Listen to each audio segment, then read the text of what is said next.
NTD.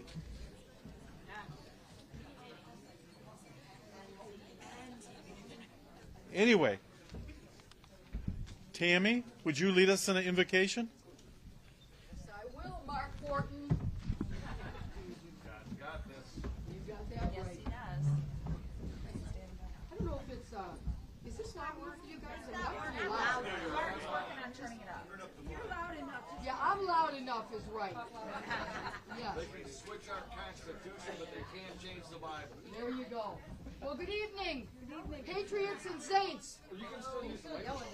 It's been a rough 48 hours, but it's got nothing to do with God's Word. As I pondered what He wanted to deliver tonight, what I came across were these 3 scriptures, and I'm hoping that it will be a warm blanket for your soul, and it's all about peace. Philippians 4, 6, 7. Don't be anxious about anything, but in every situation, by prayer and petition, with thanksgiving, present your request to God.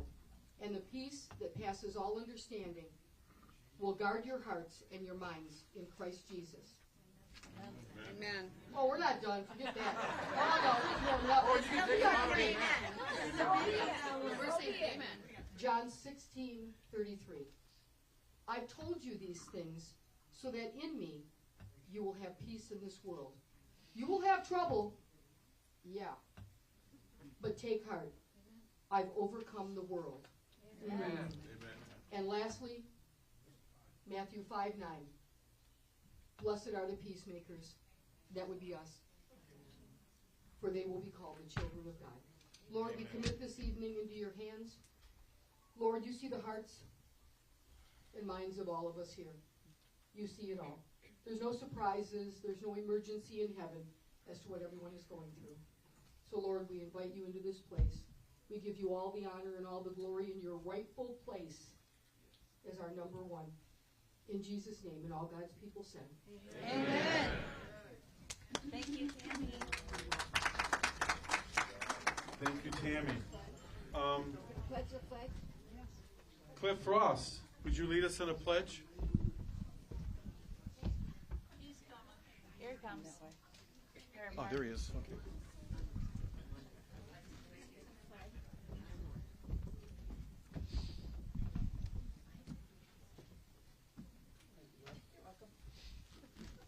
Pledge allegiance to the flag Of the United States of America and to the republic for which it stands, one nation, under God, indivisible, with liberty and justice for all.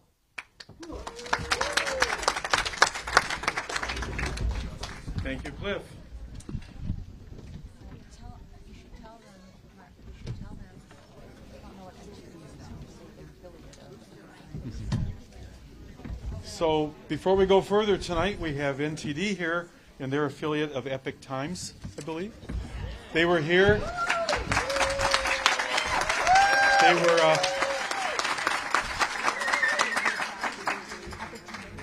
They came to one of our rallies about 2 or 3 weeks ago, I believe it was, and they filmed the entire thing. They interviewed a lot of people, and I think they'll want to interview some of you too, I think. But anyway, so next we have the roll call. Okay, I have a little public service announcement first. If you're a delegate and you're not getting any emails, would you please check with Sandy Wheeler over there, make sure that we've got your emails. And if you're a delegate and you did not get a call to convention, could you let us know? Because I understand a couple that's happened. Okay. There we go. All right. Catherine Anderson. Danny Bartolotta. Here. Sharon Bauman. Roxy. Dawn Beatty. Here. Tamara Carr. Here. Ron Shuren. Here. Darlene Detzel. Here. Paul Driscoll. Here. Brian Drzwicki. Here. Steve Allier. Here. Mark Fortin. Here. Cliff Frost. Danielle Gilbert. Kurt Hooper. Here. Chris Hurd here. Marge Condrat. Here. Lenore Kurek. David Langer. Here. Lisa Mankiewicz. Here. Richard Pavlich. I know you're here. Richard. I saw you. Richard's here. Okay. Gary Race. Here.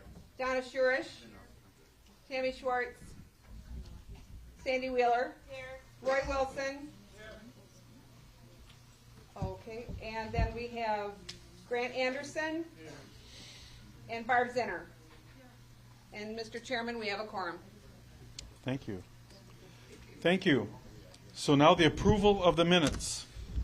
If the board members have had a chance to look at the minutes, we'd like to entertain a motion to receive and file. Did anybody read the minutes? Okay, Dave has made a motion. Make a motion. Thank you. Is there a second? Oh, okay, Cliff. Any discussion of the minutes? I haven't read them.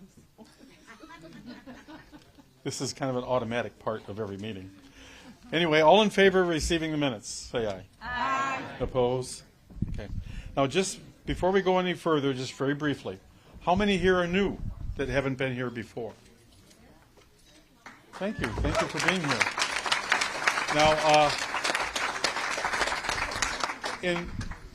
how many people here are precinct delegates? Wow, fantastic. Good. Got to remember that because I got a few things to say to you guys in a minute. But anyway, now for those of you who are new or those of you who've only been here a couple times, what we just did was received and filed the minutes from the last meeting. Okay? Now, when we vote, we're used to being, all of us, anybody to say aye or whatever, right? However, it is an official board meeting. There are board members. So if ever there was anything controversial, well, let's say some people say, no, I'm against or whatever, then we're going to have to discuss it, and only board members would be able to vote on that type of motion. Okay? But other than that, when things are so automatic, we don't divide up and do all that type of thing. But just so you know how it works. Every county has a board. The board is made up of 50% statutory people, who are all the people elected to office, and then 50% of precinct delegates from the county. But anyway, I just wanted to explain that to you briefly.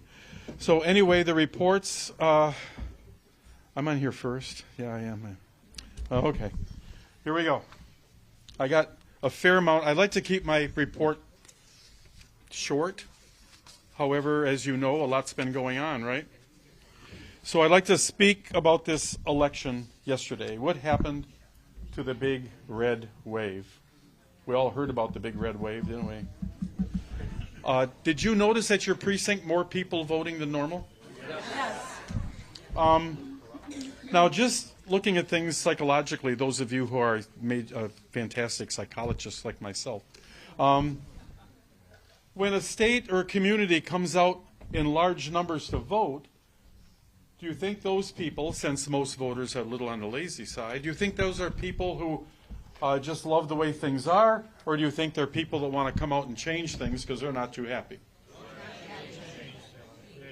There was a red wave, folks. Yes, there was. Unfortunately, it wasn't reported, was it? Well, we're going to dig into those kind of things. If 2020 was never looked into and nothing ever fixed, why would we expect a different result? Now, one of the reasons, though, is not just fraud. One of the major reasons of our problem in Michigan is an absolutely useless state party. The leadership, thank you. The leadership of the Michigan Republican Party is absolutely useless, ineffective. They lack, I don't know what they lack. Now, I think it's mostly will, tell you the truth. But anyway, I did a video yesterday, and I called upon the resignation of Michonne Maddock and Ron Weiser for their absolute failure. Thank you. Their absolute failure.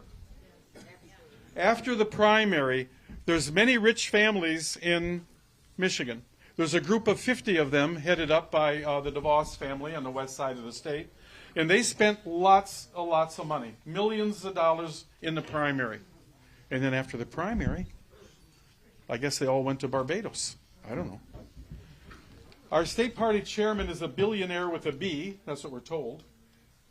Early on, he did give a few $1 million to the state party early on, paid off some debt, things like that. But how is it in a big state like Michigan that our candidates, especially the 3 top ones, are not funded? Where'd these 50 families go? Where did Ron Weiser go? Now, when they ran for office, we were very edgy about the whole thing. We knew who Ron Weiser was, and we had absolutely no confidence in him. But Michonne Maddock, we drank the Kool-Aid, and we thought we knew her well, and she was a grassroots person, Trump, Trump, Trump, started Women for Trump, all kinds of great things. She did a lot of good stuff. But anyway, she kept saying to me and to Lisa and others, oh, Mark, see what's going on here is Ron wants to be chairman again one more time. He's older than me. I'm 75. But Ron wants to be chairman one more time. He just wants to raise the money, and I'm going to run the party. Really? I talked to Ron Weiser. He said the same thing. I'm going to raise the money. She's going to run the party. No sooner were they elected, they hired this rhino, a complete rhino. What was his name? Jason Rowe. Yeah, Jason Rowe, a complete rhino to be the executive director of the party. Well, wait a minute now. It's a never Trumper rhino. A never Trumper rhino. So, wait a minute, Michonne, aren't you going to run the party? Oh, well, he's not going to. You should have heard it. Well, stepping and fetching. Well, you know, he's really good at certain things, and what a bunch of. Anyway, here we are, 2 years later, a very, very critical race, a race that we must win, and our party is out to lunch. In the meantime, in between time, look what they're doing in Macomb County to this very day. We got a group of people who can insist that they are the legitimate party against the rules of the 16th Circuit, against the vast majority of the state convention that really slapped them down big time for what they tried to pull. Yet they still claim to be legitimate, and they've done nothing since then but look legitimate. They got somebody to pay for an office, and they've been doing things the first time actually, the core of it is they're a group of people in Macomb County under the name of MACRA, okay? And I don't know how many delegates they have. They're precinct delegates. They're legitimate delegates. And there's about, I think, 30 or 40 of them. But they always want control of the party. And when they get it, their meetings have 30, 40 people in it. They just go to all the wine things with the elected officials. It's nothing but a big thing for the elected officials. Well, elected officials work for us. That's the problem. Okay, we were not born and raised, bear children and everything else to provide for them, to grow up and pay taxes to make their life good. Okay, they're supposed to work for us. So that's the problem in Macomb County. We have this established crowd that they don't want to hear from people like us. See, we've been too loud. Because of your support, we got a voice. And we're out there screaming and hollering all the time, demanding that they do their job. And they don't. They simply don't. We have suffered in this state for a few years. I mean, my gosh, I don't want to sit and look. You guys all know it all. Look what they've done to us. In the meantime, the Republican Party, our elected officials at Lansing, none of them, nothing. No complaints, no screaming, no hollering, no nothing.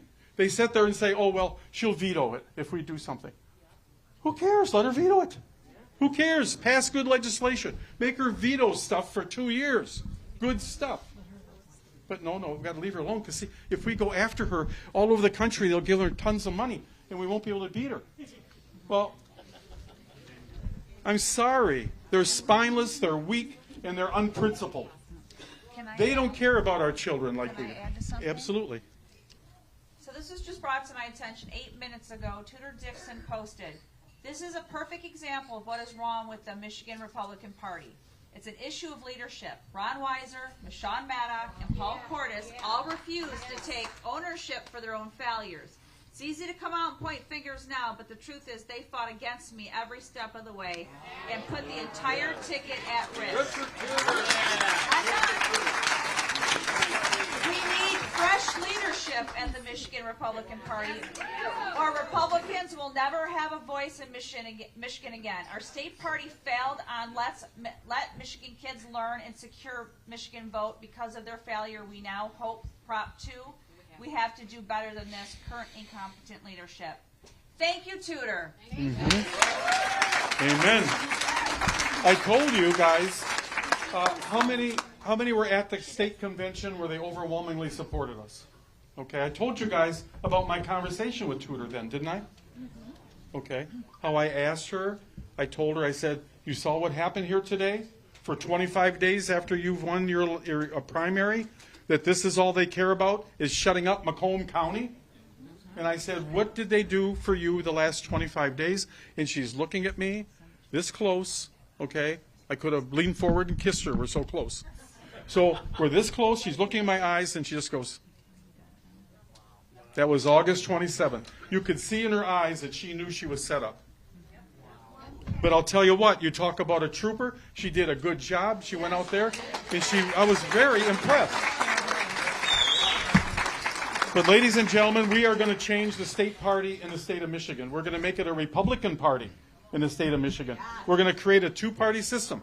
For those of you that have an interest, we have a TV show now, Inside Track with Mark and Lisa, and you can find it on Telegram. There's been 3 segments. The 4th, hopefully, will be Monday. And we are going to expose this state party. Our Republican elected officials, we're going to clean our own house first, and we're going to make these people Republican and standing for Republican values. So anyway. Well, maybe tell them about the rumor we heard.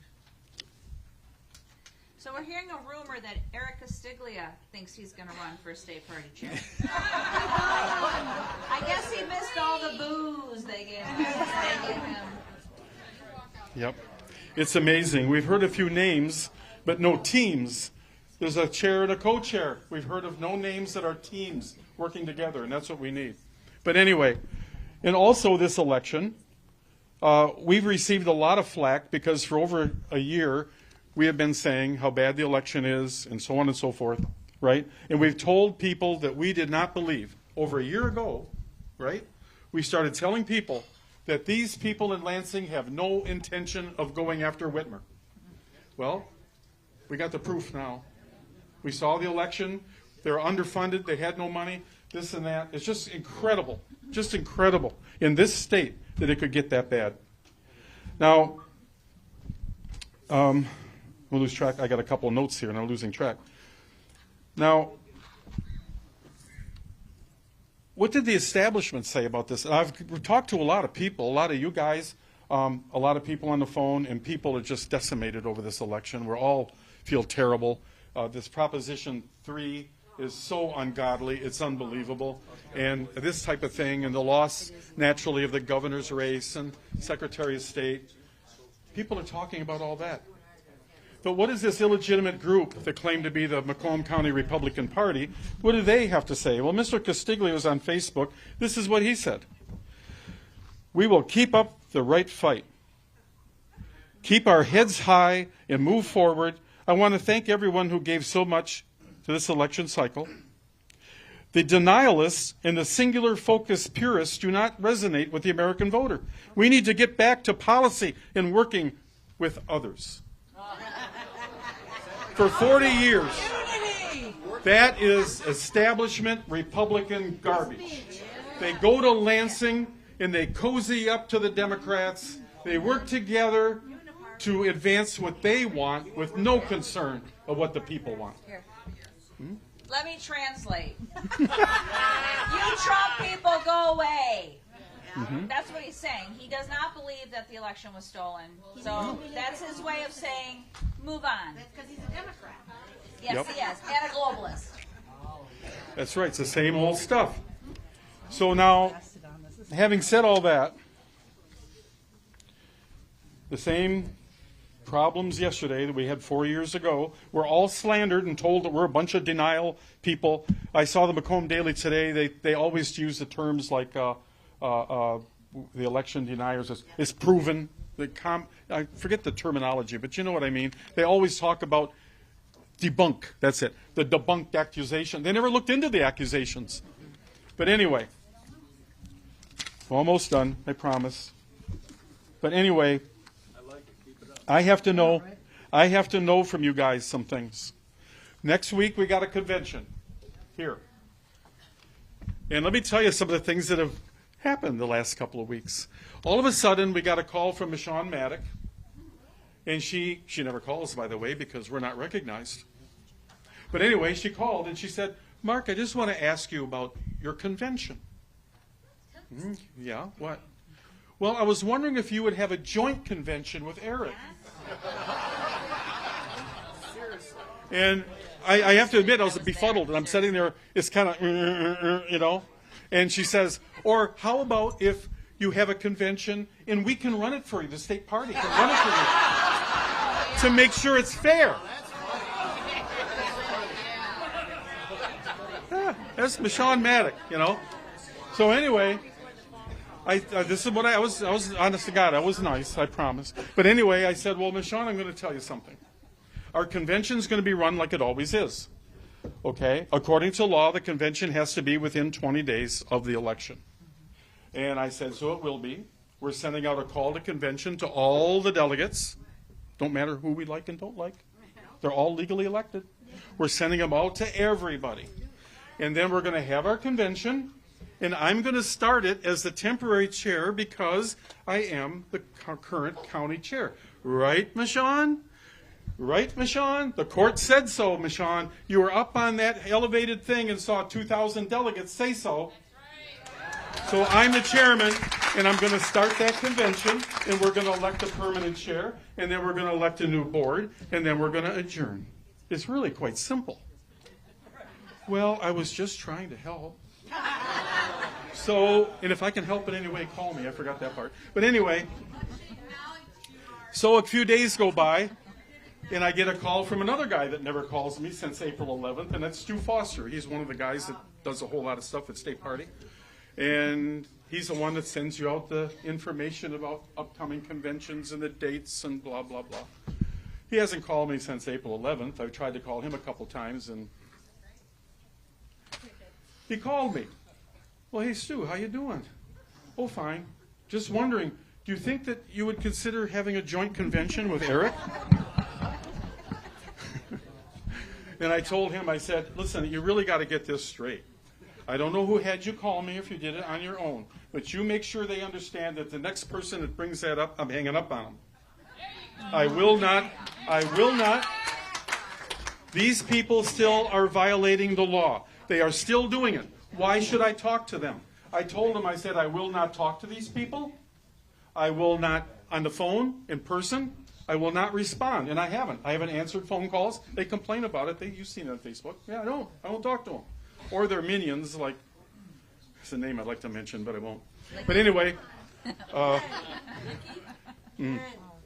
so anyway, I said I won't text them, I won't answer texts, I won't call on the phone, I won't meet with anybody, nothing. We are the county party. We're going to go ahead with what we're supposed to do and do our job, and that's it. So anyway, now we're having the convention next week. There's all kinds of rumors out there. You talk to these people, I heard people that talk to people, but I think just messages are going around, you know. They're saying that, oh, they're not going to come to our convention. Well, you don't have to, you know. I mean, you got the call to convention. Not every delegate shows up at a convention. I mean, they can do what they want. We need you. Then we heard that they're going to have their own convention. Yeah, we heard that too. But then again, they have to send out a call 30 days prior to. No one's received a call. Any delegates here received a call from Eric Castiglia? No. So I don't think they're going to do that, although they don't care about the law. They might do one anyway without the proper 30 days. I have no idea. Don't care either. But anyway, we don't know what they're going to do, but there's various things they could. Naturally, they have a right to come to the convention. They're legally elected delegates, just like you guys are. If they don't have the numbers, one tactic is to keep you busy, and make it go longer and longer and longer because they know that the average grassroots person, oh, I got to get home, the dog's been in there so long, and blah, blah, blah. And as every vote leaves, they're stronger. That's a tactic they use a lot. So you got to come next Thursday, and you got to camp out. We don't know how long, we shouldn't. If we have good numbers, it'll be fine. But we have no idea what to expect. But that's a tactic. Another tactic is what they call the rump convention. They could get here, realize they're a real minority, create somewhat of a fuss, and then leave. And then they have their own little convention out in the parking lot or at a local restaurant or something and elect their board and then report to the state and claim that they are the actual party. And Ron Weiser, the goofball that he is, and Michonne, they will recognize them, and so on and so forth, which means nothing because in February they're all gone anyway, and we'll fix it. So the thing is, so they might do a rump convention. They could do that. There was another thing I had noted down that could happen, a competing convention. In other words, we hear rumors about them having their own, and they could do that too. They can have a meeting anytime they want. They are a legally registered Republican organization. I forget what the actual name is, Republicans of Macomb. Yeah, they legally registered it, so it's a legal thing, but they are illegally claiming to be the actual county party. The judge made it very clear. There can only be one, and we're it. Okay? The reason for that is, those of you that are delegates, raise your hand again. Okay? You were elected by the Republican voters in your precinct to represent them at a county convention. And it had to be the actual real county convention because it's official. You were elected to represent them there. So they're committing fraud. They've been defrauding delegates, trying to make them think they're legitimate, and wooing them over there to their convention that they had for the one, back in August.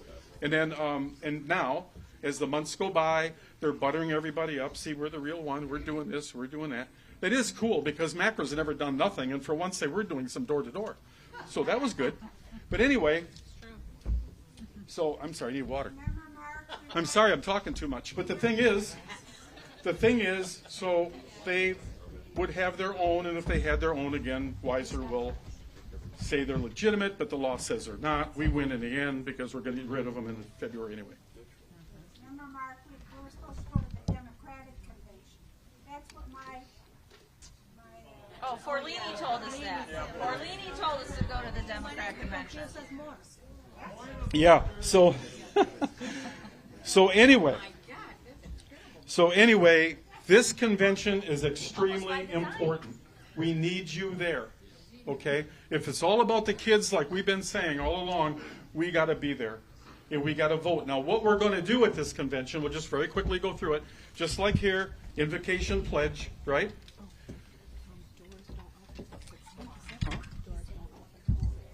Oh, yes, that's right. This is important, too. The convention, your call to convention said how it starts at 7. Try to come at 6 because you got to get your credentials.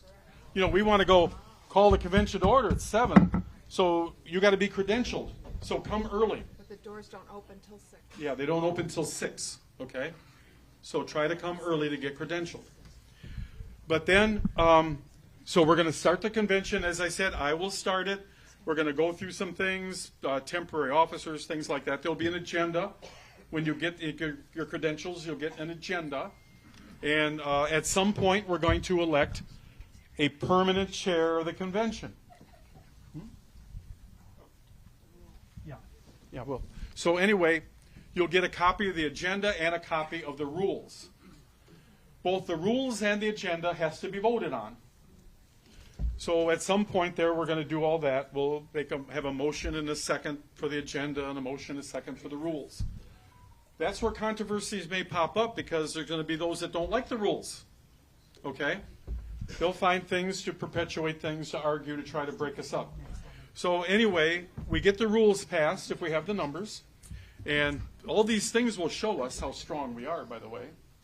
And so at some point, we're going to have the election of permanent chair. The permanent chair is for the convention only, not like what Castiglia pulled on April 11th. All right? It's for that day only. That chairmanship ends at adjournment. Okay? So we'll elect a permanent chair, and then there'll be an election for the new board. And what we're going to do, we have a committee putting together a slate of names. Under the circumstances, since we are in such mess here with this perpetual going on to this day, it'll be a lot easier if we have the numbers to just put 32 names out there and vote on it instead of fighting over each one. Because we need all 32. Because most of the elected officials want us gone. We might have 4 or 5 votes on that side of the aisle. So we need all the votes on our side of the aisle. That's okay, they want Trump gone too. Huh? They want Trump gone too. Oh yeah, they want Trump gone too. So anyway, so that slate, I beg you, we have a pile, we could fill that slate with 150 great people. So it's not the issue. The issue is we just have to have 32 people we know will vote with us, so on and so forth. And hopefully in the future we'll do it different. But this time I beg of you to support the slate that's presented. Okay? And don't let them break it up. They'll poke at this one. They'll poke at that one. Well, how come this one? Or what's that? My so-and-so does more. Whatever the case may be, they're going to do what they can to try to break it. But we have to resist it, keep voting that down if there's motions, and stick with that slate and get it passed. Once that's done, we won. And then after that, shortly after that, we will be at some point too, I got to verify when, we're going to fill empty slots. There are a lot of precincts that don't have a delegate. Now, at this convention, we can legally fill those precincts. We're working on it right now. Sandy is working on it, and so is Teresa. Teresa, you here, Teresa Reed? There's a team working on it. She's working. There's a team working on it. Okay. So anyway, we are filling them up. I think we must have 15, 20 already. I'm not sure. We have a good number. We had 15 That we can, the convention, so if no one ran in a certain precinct and there's an opening, the precinct delegates in the county have the power where they can elect a person to fill that precinct. However, that person has to live in that precinct. That's what makes it hard to find people, right? So we're working on that, and at some point we'll fill the vacancies too, which will be great. And but that's pretty much the beginning and ending of it, is what's going to happen. We have no idea what else they might be planning. We heard. Elizabeth wants you to tell them. Oh yeah, the rules, I think it is, takes a 2/3 vote to pass the rules. Let's say we don't have 2/3 vote. We stick and vote against any rules they have. Because if we don't have 2/3, they won't either. So it's a matter of voting it down, presenting the other one, vote again until somebody quits. Okay? And somebody will quit. No quitters. The question is it us or them? So, There's three delegates in your precinct, 3 spots, but there's only 1 delegate. Can you get 2 more? Yes. yes, if a precinct, a lot of people are multi-delegate precincts, right? So if you have 3 slots and only 2 people, well, we can elect another one, but they have to live in that There's precinct. quite a few precincts that have no representation. Yeah. Not one delegate. It's actually pretty That's true. sad. Not even one person to represent certain delegates. Now, Or- the other possibility, quick, just a second, Debbie, because I'll forget. The last possibility is, we heard, which I think is absolutely insane, is the state party actually come in here and take over the convention. We take it out. Absolutely illegal, and I like to see them grab the microphone from me. It's absolutely illegal. Absolutely illegal. But they have done a lot of weird stuff in a lot of counties. They really have. When they pulled that April 11th thing, Lisa and I was at the convention as guests at the end of April, and I complained to Michonne Maddock, and she simply said, "We've done that before." Walked away. Oh, she was very proud of it too. Yeah, she's proud of it. Well, she can be proud of it in March when she don't have the job. But anyway, Well, she these are the could- kind she of things could that be can Eric's happen. running partner. Pardon me? She could be the one running with Eric. Tweedledee and Tweedledum. I think that'd be fun. But anyway, these are the types of things that can happen. It can get noisy. It can get whatever. But always keep in front of you the dearest child in your family and know that you're sitting there for them, because these people could care less about them. What I just read you from Eric is, you think he cares about the kids? No comments about this devastating election and the loss of Proposal 3. They don't care. All that matters to them is they got their establishment people in there, and they can just go plug into the lobbyists. And now we're a minority. We're in worse shape than we were before. So, but for them, that's good. If you're a rhino or an establishment Republican, there's nothing better than being a minority.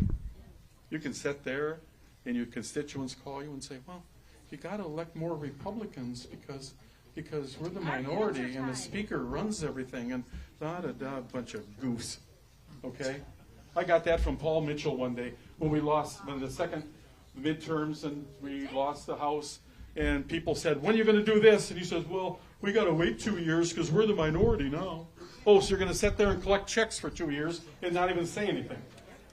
I mean, they've been playing us for decades, folks. And now we're waking up and realizing that we don't live our lives, that they tax us to death. They decide how we're going to live our life. They decide we're going to pay for stupid empty buses. They decide all this stuff. And we got to start deciding what to do with them. Thank you.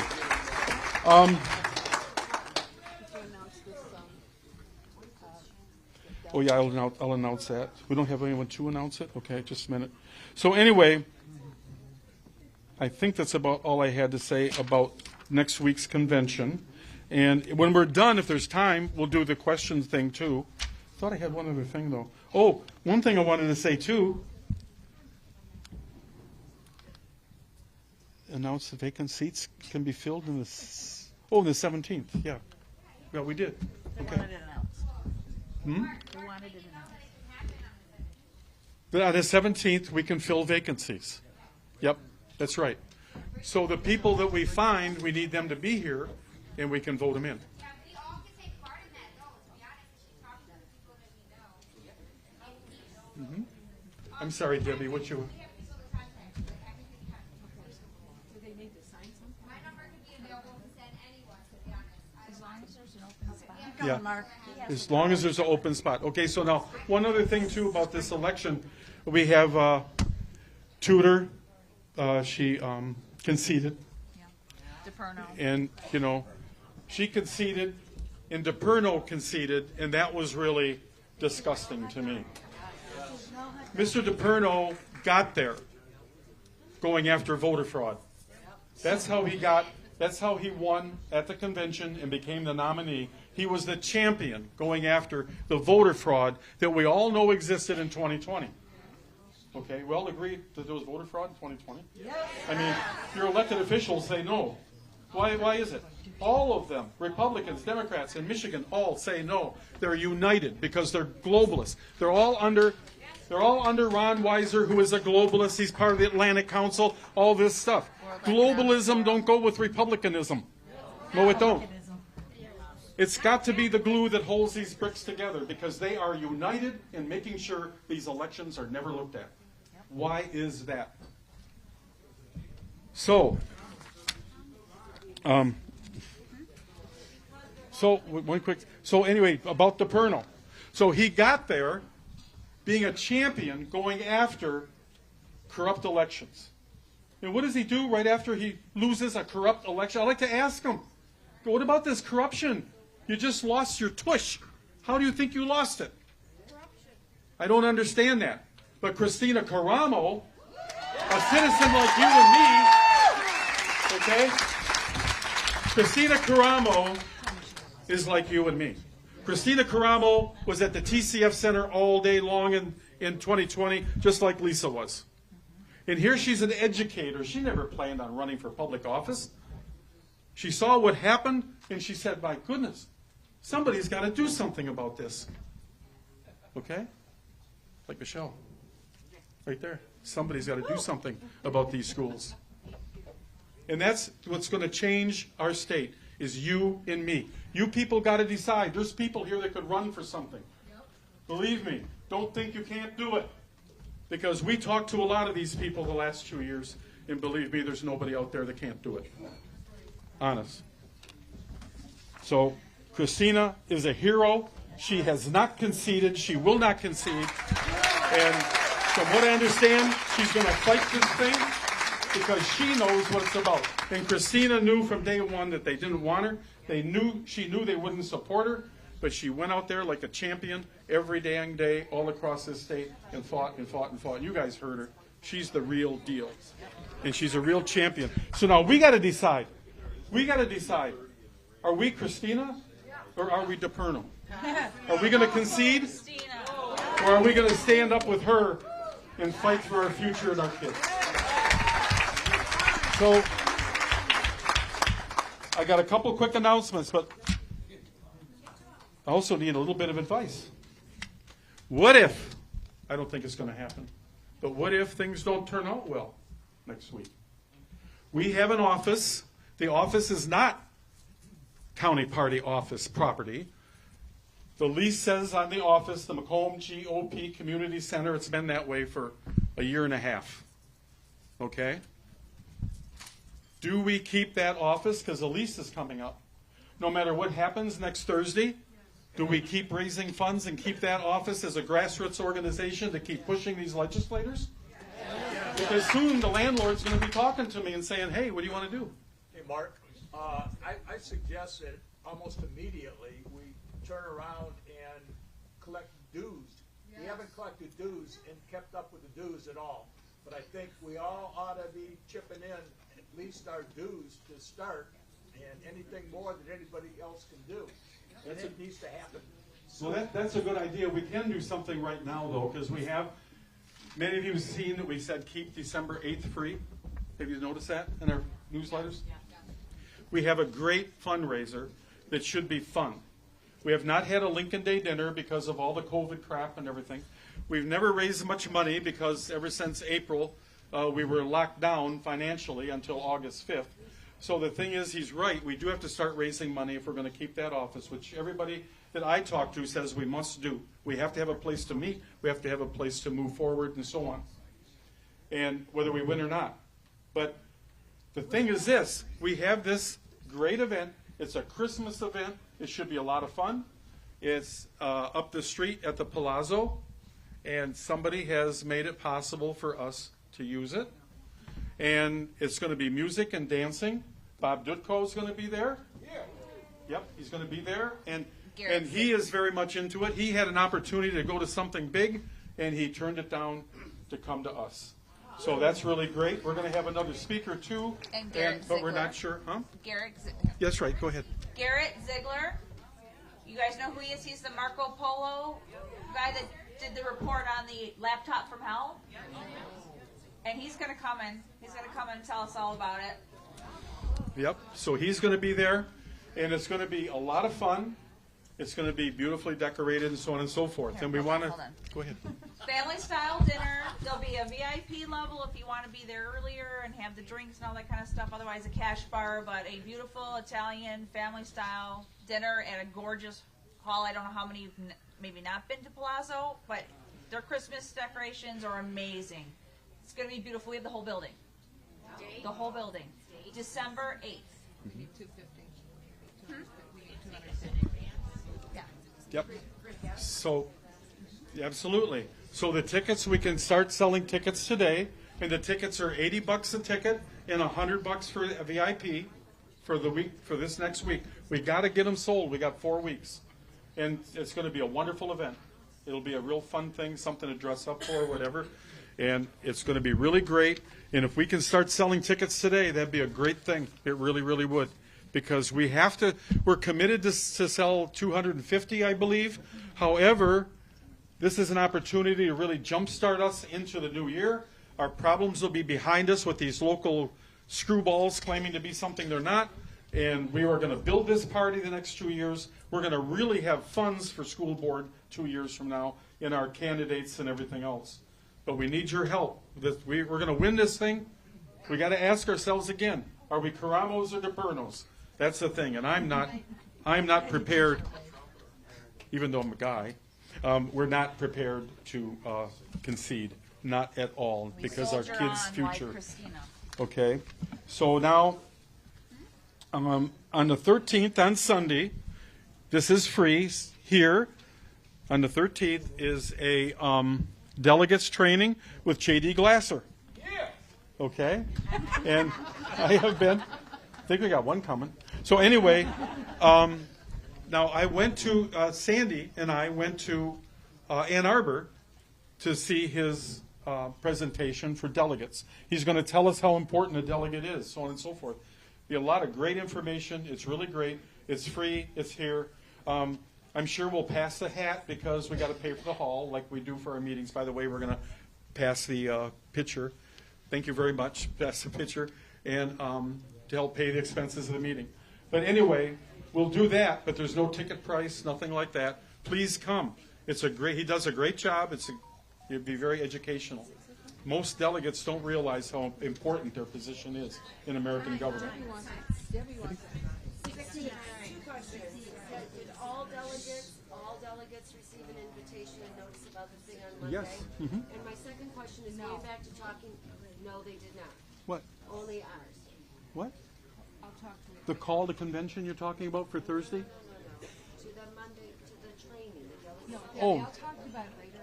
Okay. Yeah, that went out to our whole email list. Okay, so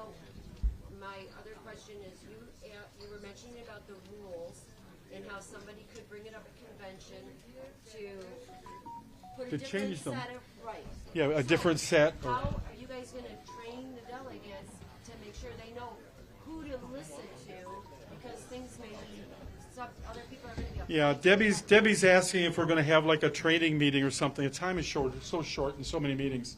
The simple fact is, there's a lot of you here. The simple fact is, we got to pass the rules the way they are. There'll be people maybe making motions to amend. We got to vote them down, and so on and so forth. We need 2/3 for the rules, so we may have to go back and forth till we get it. But after the rules are passed, everything's simple majority after that. But we have to stick with our list, stick with our rules, and get it done. Okay? So anyway. Hey, Mark, point of order. Hey, Mark. Yep. Who? For anybody who's a delegate here, I was in Ann Arbor with Mark and Sandy. You need to go to this meeting on Monday if you want to have it. Sunday. Sunday. Sunday, I'm sorry, Sunday, and it'll probably go to 10. But if you want any chance of really understanding what you need to do as a delegate, please go to that seminar on Sunday at 6 o'clock, because you're going to get educated on how to be a delegate and what you need to do during convention, whether it's a county convention or whether it's a state convention. Please, for the state or for the county proposal, please go to this seminar on Sunday. It is Thank you, very dear. good. That's true, because they tell you all about the motions and things like that. There's a lot of detail They to teach it. you how to fight back and give you the rules to do it. Yep. Is it Yep. here? Yes. Yep, it's here. Mark, you talked about being able to fill the vacant delegate spot. Send it that way. Correct. Did I miss, is that gonna happen before we do the voting? I have to go over the Roberts rules that they gave us and see when we insert that. So I'm not totally positive yet. Okay? So anyway, we'll have more questions in a few minutes, but we should finish the meeting, right? Correct. So, and more announcements and whatever. I think I did everything I needed to do. Get the agenda back out. Where'd my agenda go? Have notes on it, you want mine? Oh, I got it. I found it. On the bottom. Okay, Vice Chair report. Anything to say? The only thing I have to say is we had to lose this time, because if we had the red wave and they let it get through 2020, they would have said, well, you lost, we won, now we won, you lost. And they would have buried it, and then they just would have continued to steal our elections. This had to happen. It's painful and it sucks, but it has to happen. If we don't fix 2020, it's just a matter of time till they continue raking us over the coals and stealing our country. So that's really all I have to say, but God bless you all for being here. We didn't know if people were going to be defeated and the meeting would be small, or if it would be awesome because Patriots never quit. You guys are amazing. Thank you. Yep, that's true. Yep. We have great leaders. Thank you. Anyway, Couldn't do it without all of you. Treasurer's report. Yes, we do. We all have each other. Okay, treasurer's report. This is the fun part of the meeting. And God, oh yeah, absolutely the man. Real fast. Okay, I'm going to try to keep this one short again.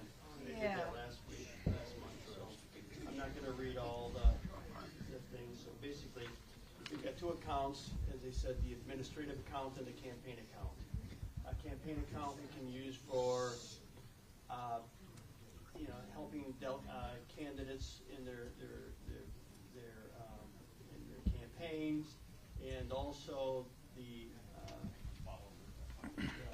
conventions that we have in this year have to come out of the campaign account. The administrative account is basically for party building, and our next convention will be paid for out of that account. But this upcoming convention is out of the campaign account. So I'm going to read what we've got here. Okay, administrative account. balance was $3,242.82. The additions in October to the administrative account was $103. Subtractions were $84.04. So the ending balance in the administrative account is $3,261.78. The campaign account, the beginning balance on October 1st was $4,308.06. Additions in October, with all our fundraisers in that, were $4,785. Subtractions were $8,431.33, which includes donations to various campaigns and stuff. So the ending balance in the campaign account on October 31st was $661.73. Okay. And as I said, we've got, now we do have a little bit more in that account right now because we've had some donations since October 31st. But as I said, this upcoming convention that we're having next week, it's got to come out of that account. So, is there any questions concerning that? Can I submit the treasurer's report? Motion to receive. Second. Okay, we're done. Next. All in favor? All in favor? All opposed? Motion carries. Thank you. Hey, Kurt, how are you, man? I haven't seen you in a while. Okay, so anyway, unfinished business. Is there any unfinished business from the last meeting? I don't think so. Okay, new business. I don't know if there's any new business other than those of you who want to get involved in the Christmas thing. Now, we can adjourn this part and just move on to elected officials and then announcements. I make a motion to adjourn. This is just adjourning the business meeting part of it. Who's second? All in favor? Aye. Opposed? We're not Okay. done just with that part. It's just less formal now. Now you can yell and scream at me and throw tomatoes, okay? So anyway. I forgot them. Follow the thing and you'll see what. Maybe Martin's got some in the kitchen. We can ask. But anyway, so we have elected officials, right? And we happen to have with us Representative Terry McCoskey.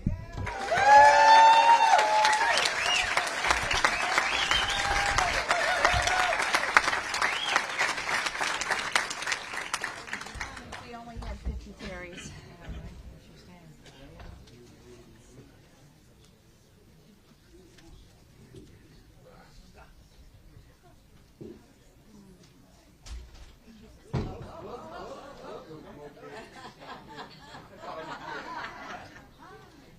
Hello, everybody. For those of you who don't know me, I'm Terry Bukowski. I'm your 36th District State Representative, which includes Shelby Township, Washington, Romeo, the whole area here. Not much has happened since, since summer.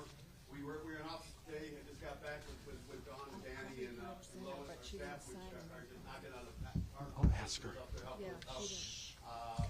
We signed a couple of bills that's going to firm up our schools, the infrastructure, but unfortunately, everything's kind of locked down now with the voting that occurred over the weekend. So I don't foresee anything coming until after January, and I should say I don't foresee it. They said it. There's nothing coming until after January. Lame ducks. They're going to be just holding tight. So yeah, part of politics. I'm hearing though that Macomb County is making quite a stir. Let's hear it for the pain in the butt. And all you good patriots are people are hearing your voices, and was even mentioned to me that not only on the local, state, but the federal side are looking real hard at Macomb County. Let's not make this a you know, we need to stick together here as a family and grow and grow and grow. We're here for our kids and our grandkids. There's a lot of things that are going on. These proposals that pass. If we don't get legislators in there to change these rules and not have to change the Constitution, it's going to be an uphill battle. And I'm not raising my kids and my grandkids in a state that's going to be known for kids and every other thing that's possible. So what we're going to do is we're going to fight that. We're going to stay true to the cause. This is what we're here for. God, family, and country. We're here for you. I'm here for you. I'm here for January, but we also have big plans after that. We ain't going nowhere. The best is yet to come. If you need anything at all, see Don, Danny, me. Call me, whatever you need. But we're there for you. And we got to take this our politics back from the politicians. We need service in there. That's what we need. So God bless each and every one of you guys. I'll be here if you guys need anything. Just yell.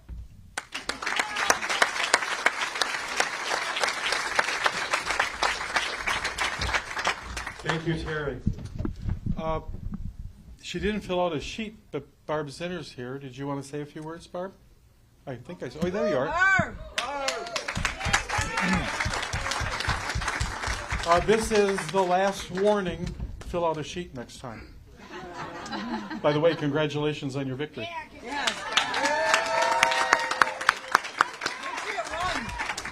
thought I was supposed to come up under elected officials. You are. You are. That's why. Look at, hey, look at There's here. only 2 of you. I'm in there. The rest of them avoid us. Oh, and John Vermeulen's here too. Oh, that's right. Yeah, well, who we got cares? 3 out of all of them. 3. You guys tell me when my time starts. I think it starts right now. Okay, hello everybody. Thank you so much for all of your help. Gee, there's a lot of people here today. It's bigger than normal. Normal is big.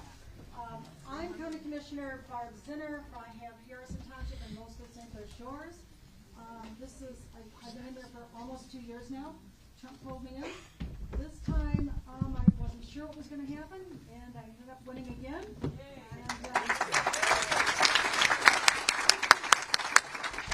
When I went in 20, there were 8 of us going into a board of 13. So I think a lot of that had to do with Eric Smith, and he's getting rushed away. But he's in jail, which is good. But I think the citizens wanted a change, and they made a change. 8 new people out of 13. And the board really is a great board. That's Dems and Republicans. And on the major issues, as I said before, I'm not going to say we voted together because we all have our own minds, but we voted for the citizens as a group on the major decisions, which I'm glad for. Because if we hadn't made some of those decisions, I wouldn't have run again because I would have thought why. But there was a reason to run again, not just for the citizens, but if you can't make any headway. But we did make headway for the citizens, and I'm very proud of that board. A couple people have left. They felt they were with the change in districts that they would not be able to run in their party that way. So we have 2 new people coming in. The rest of us have stayed, and we had people put against us in the primaries and, of course, the generals.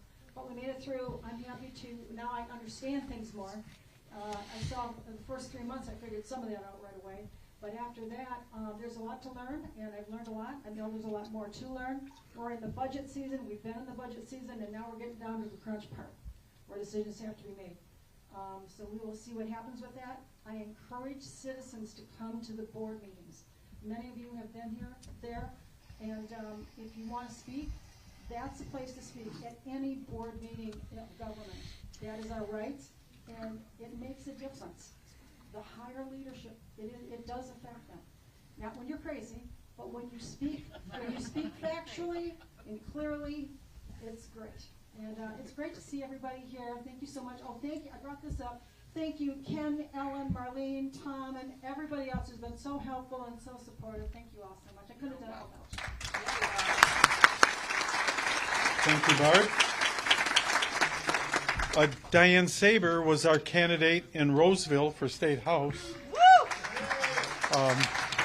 She would like to speak about the election for a couple minutes.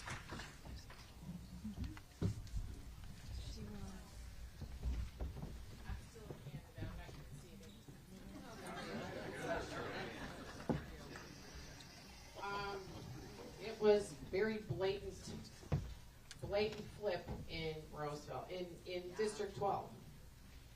The count stopped for 7 hours.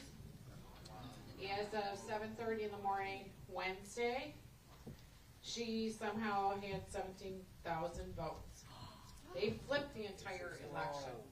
I will not concede. I will wait for the audit and because this is not going to happen.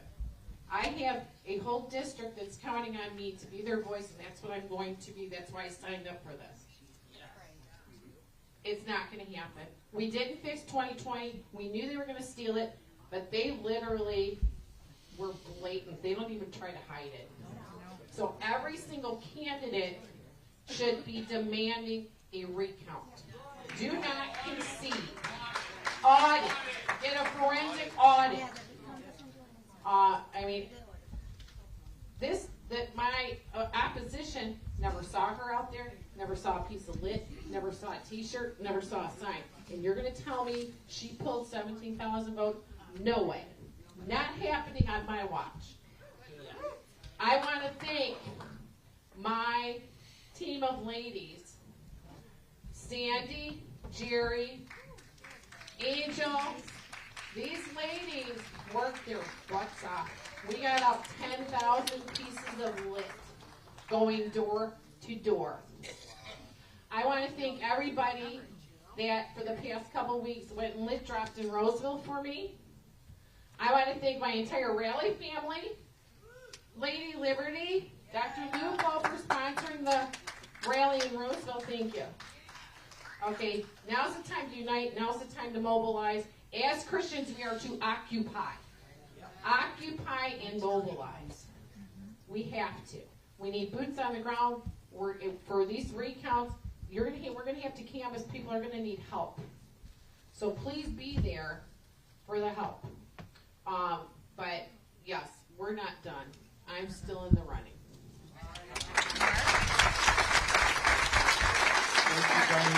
Mark, let me say something real quick.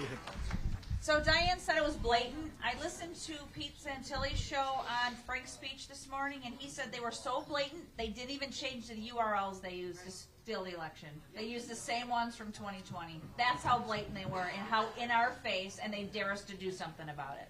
Yep. Challenge accepted. Yep. Amen. Amen. And something else, too, about recounts and things. In 2020, we had a gentleman, James Perna, who, by the way, just won this time.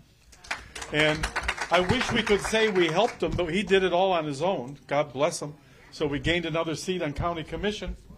But anyway, 2 years ago, he did a recount, okay? Because it was only 200 votes off. We all know that there was fraud, and he thought he'd get a recount in the hopes of finding issues.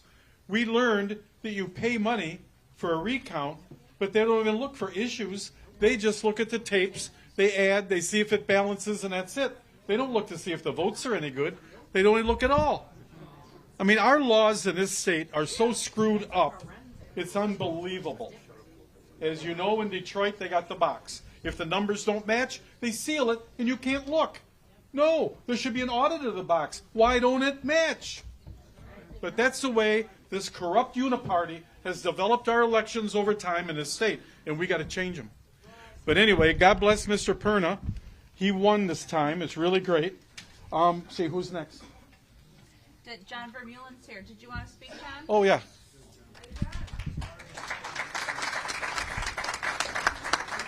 "30 seconds. 30 seconds. 30 seconds, okay. We'll make it quick. My name is John Vermeulen. I'm a Shelby Township trustee. A couple of things have come up recently on the board. One of them was the flock safety technology. They wanted the... Hello? Okay, here we go. Flock safety technology. What they want is 30 cameras, and they got it. The board approved it. I was the only lone dissenter. Pam will tell you, and so will Darlene, that I was the only one to oppose it. What business do they have recording every license plate that goes by in every car? Now, I can understand it from the police point of view that they get leads out of it, It's a good thing from that perspective, but you know, when we have a president who comes out and says, the MAGA Republicans are the ones you have to watch out for, you have to say, what is coming up on this road next? Big brother. And then, if you have to look at it from another perspective, it's $89,000 to install 30 cameras and $79,000 for subscription costs. Wow. Okay? What a racket. So it's a cost issue. I talked to even one of my liberal neighbors who was a judge. He told me, he said, John, he says, in this community, he says, what I advise you to do, our kids went to school together, is he said, try to strike it on the budget grounds.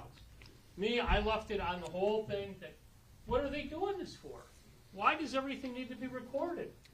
You know, because I'm looking at it, and it's like I said in the budget session, the work session, I told them, I said, you know, you claim you're an ethical company, but as an MBA holder, I know firsthand, and a former business analyst, that business is always looking for new products and new services to sell. When you look at that, what's it going to be? Is the federal government going to say, hey, we want you to share this? Mm-hmm. How much further does it go beyond this? We heard this with the seatbelt laws. Now they're on it. But it's for our own good, which is the worst type of tyranny that's out there. Right? Okay. The other thing is I want you to know that I just learned that Stanley Grott is coming off of our planning commission. Hey! He was, and this is going to be on the consent agenda. Stanley was put on the planning commission immediately after Michael Flynn lost. It's a transition. What did Stanley Grott do? He ended up using his position on the planning commission to secure donations for not only himself and his campaign, but his wife's campaign. We know what her qualifications are. I'm sure there's many of you who are. I've heard it at North Macomb Gun Club, who know some of these people firsthand. And the thing is, we're being deceived again. And I hope somebody's out there. And I know these ladies, Pam Ulrich will be there. I know Darlene Dotzel will be there. But they need help too, because they can't always be the only ones raising the issues. I think it's important. And I think if you live in Shelby Township, don't hesitate to come and speak out. Because the more people that come out and say something, people are going to say, hey, this is wrong. What are we doing here? These ladies are very courageous and good. Pam Ulrich and Darlene Dotzel. They can't be thanked enough. Thanks, John. Thanks, John. Hey, question, how can we surveil every license plate but not our elections? Is it just me? Terry wants to talk again. Terry wants to talk again. Okay, we'll give it to you. They'll record the tables at a casino. Just trying to show the communists on how to do it right. That's right. That's right. Okay, what's up next? Terry wants to make an announcement. One more quick announcement to make, and wasn't part of my report from Lansing. But I just wanted to let you folks, or have you folks think about what happened this last year, these shutdowns that we went through. The tyranny in the last year and a half, 2 years that we went through was our kids with the masks, with the shots in our arms, and people losing jobs, and the military folks, and our medical people. And in this whole country, I don't think there's anywhere worse than here in Michigan, right? Yep. Exactly. And we still didn't have a red wave, right? Yeah. What do we blame that on? State I would say the party. Michigan GOP, State right? party. The Michigan GOP did Yes. nothing to help the candidates. In my opinion. I'm sorry. I didn't even see a commercial for Tudor like 2 days before the election. To anybody who knows politics, if you don't get 60-70% of the mail-in votes, if you don't get them, you don't win. So they threw some money at us to make it look good. Yep. To me, it was almost like a setup, like they were backing her to lose. So we need true patriotic leadership. And once again, I'm gonna call out Mark Fortin and Lisa Mankiewicz to run for the chair of the Michigan GOP. And I asked them, there's nobody better. That's right, get up because they deserve it. There is nobody better.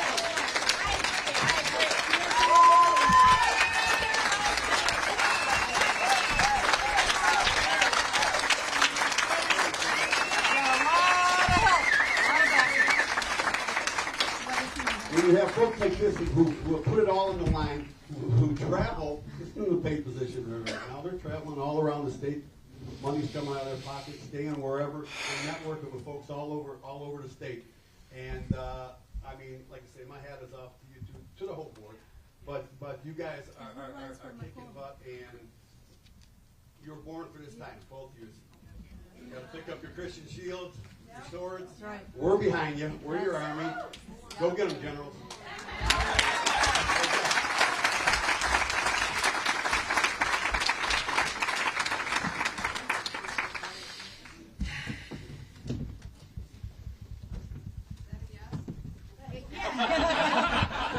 They're both speechless. Waiting. McCoskey's not speaking here anymore. God bless you, Terry. There's been people that have brought it up to us, and we have been going around talking to delegates because delegates, we got to keep them together. Over 2,000 voted against these individuals. Trying to be nice. And we got to keep these delegates together to remove them. We've been hoping to see someone really good stand up. It has to be a team. It has to be two people that will work together to make it happen and change the party. There's a couple people out there now. One is really pretty good, but he has no one he's running with. Another one is talking a lot about all the things he wants to do, but he has no one to run with. Not in love with some of the things he wants to do either. The things we need done is to change the party back to Republican again. So we're in hopes that somebody steps up. We're looking and we're thinking, we're not ruling anything out. Yes. But That was a giveaway. But I don't know. We'll have to see where the Lord leads. Right now, we have to keep Macomb County. We have to maintain this center, this third largest county, and the only Republican county. We have to keep it, and we have to keep it moving forward and not get lost to a bunch of people who aren't going to do nothing. So we have to protect that first before we can decide things like that. I don't know. We just keep praying and hoping, and thank you all. You guys are really great. It's fantastic, but I don't know what else to say, but thank you. But anyway, Dr. Fadwa Gallanders, I hope I say it right, forgive me. Here she comes. Yes.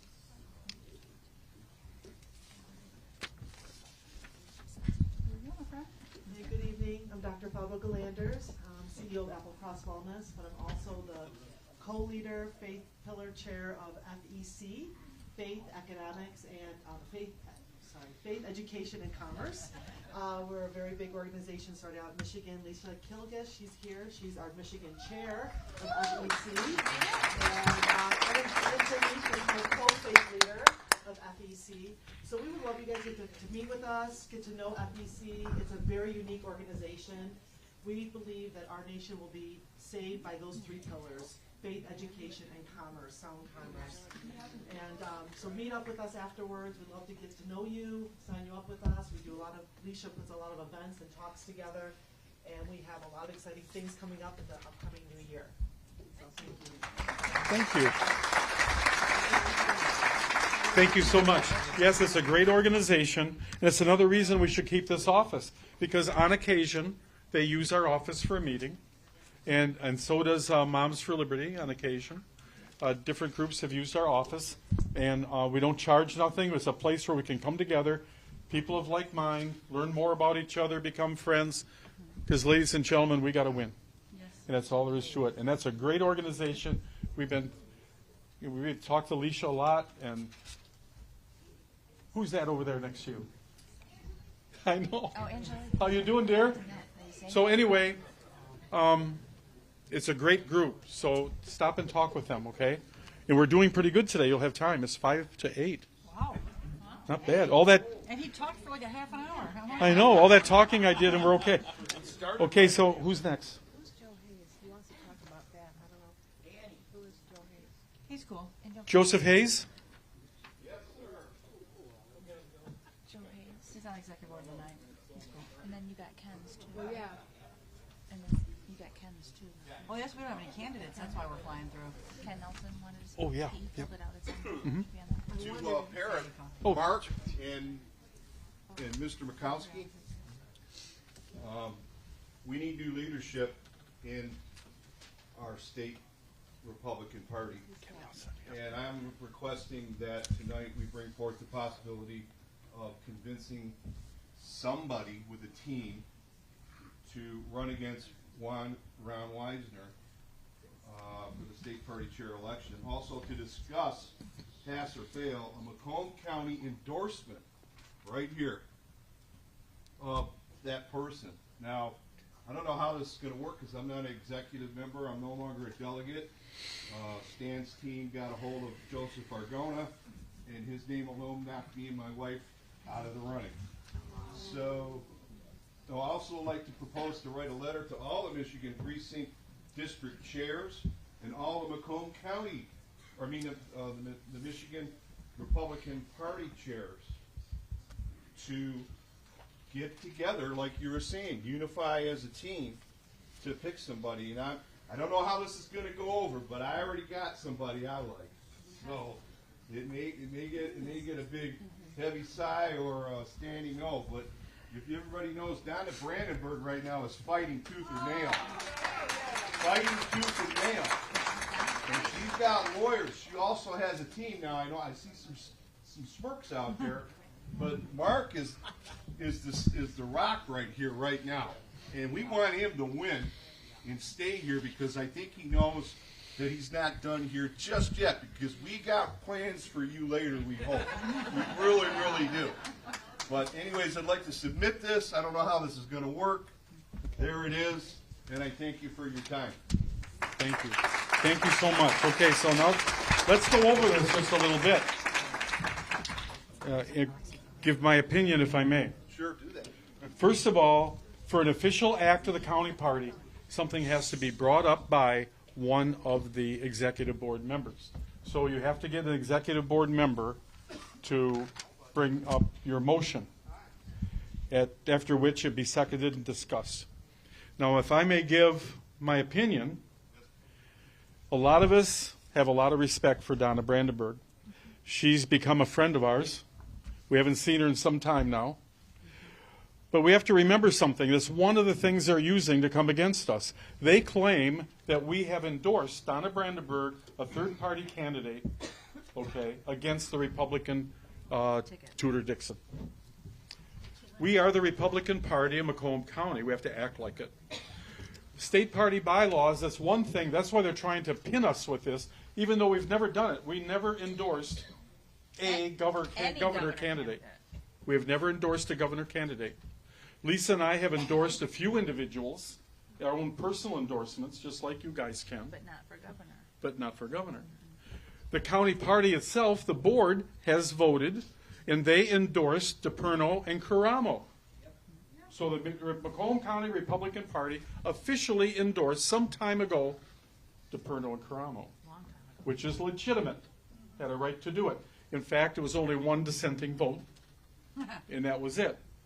So those are the only endorsements that we made. But according to state party bylaws, if they can prove you did it, that's something they can really get rid of you on.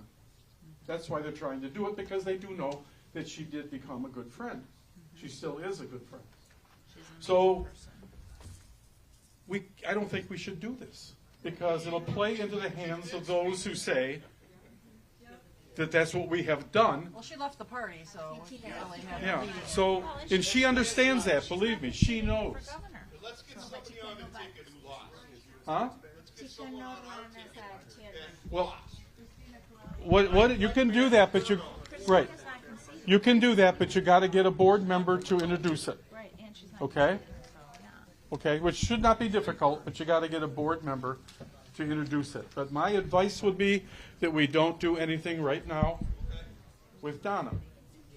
It'll play. They'd love it. They would love to hear this on television. Oh, see what they were trying to do. Oh, blah blah. You could just hear it on Facebook, especially whatever. I don't want to use his name. So anyway, Oh, I'm sorry. So anyway, Ken Nelson. 45 seconds. No. Elizabeth, where are you? Huh? She left. Well then, I guess I'm gonna have to hit escape over here. I have a Pat Colbeck moment.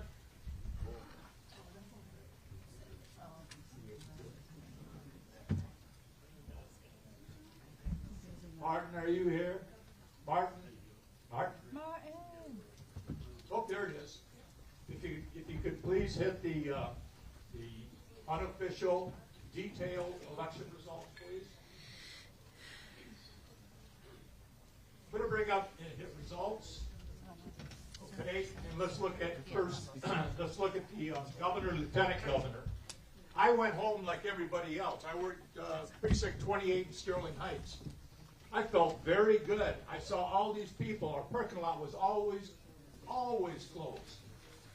You know, I mean, as far as it was max capacity, and I felt really good going home. Okay, then all of a sudden I felt good in Sterling Heights because they put up on the TV. They put election day. All of our votes. If you could hit race details. All of our votes are split into two sections. One is election day, and one is AV, absent voter. Could you take this all the way down? These are all the various communities and their vote counts. But I want to show you right down at the bottom is Macomb County. Are you? Okay, last line here. Last line. Okay, this says everybody that ran for governor and what they had. But I want to just pay attention to 3 lines here, 3 columns. Pardon? No, the very bottom. Hey, Fred, will you stay up there and point things out, please? Okay, it's election day. It's AV. Okay, right? That's Washington. I'm just interested in this bottom line, showing what happened in Macomb County. Okay, let's look at Tudor-Dixon. On election day, Tudor-Dixon had 121,849 votes. We go over to Gretchen Whitmer. Gretchen Whitmer had 99,119. So if you go home on election day, before they count the AV, Tudor won. Tudor won. Okay? Now, if you look at the AV, absent voter, we have, for Tudor-Dixon, we had 57,410 votes. For Gretchen Whitmer, we had 100,158. What is wrong with that picture? All that's reported is these totals. Tudor-Dixon, 179,000 to 199,277. Whitmer wins because they include both of them. Okay, could you, Danielle, could you go back? I need to get back to that original screen. Oh, one more time. Okay, could you bring up Attorney General? Yeah. Here's details. All the way down to the bottom. Okay, bottom column again. We have Matt DePerno. We have Dana Nessel. Matt DePerno on election day. 121,024 votes. We go over to Dana Nessel, 91,985. Who won on election day? 121 through 97. Who won on election day? Matt Caperno. And That's right. That is what looks so fishy. Now let's go over to the AV. 57,000. Do you remember seeing that under tutors?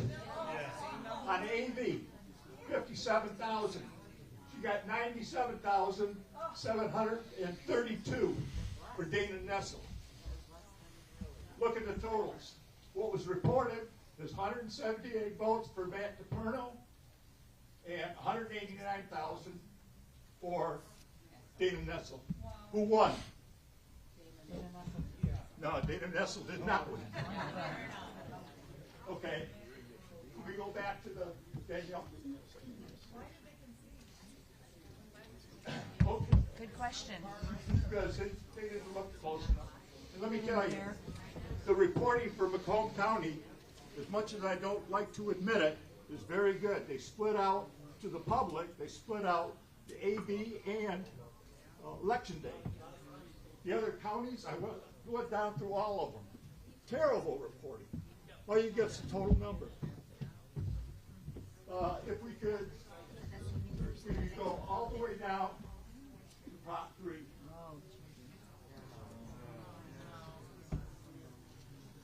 Yeah, race details. All the way down. Again, this is just Macomb County. Okay.